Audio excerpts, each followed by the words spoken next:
திமுக நிகழ்ச்சியில் அமைச்சர் ஏவவேலு பேசிக் கொண்டிருக்கையில் மேடையில் இருந்த எம்எல்ஏ செல்போனை நோண்டிக் கொண்டிருந்ததால் அவரை அமைச்சர் ஏவவேலு கண்டித்துள்ளார்.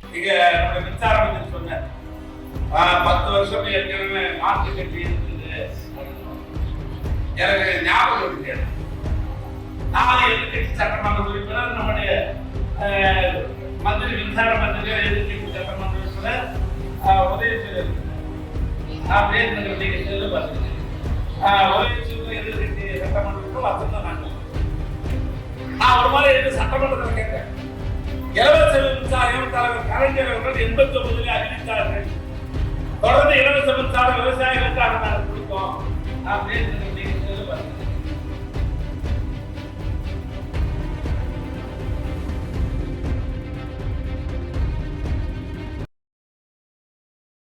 செய்திகளை உள்ளது உள்ளபடி தெரிந்து கொள்ள ரெஃப்ளெக்ட் நியூஸை சப்ஸ்கிரைப் பண்ணுங்க.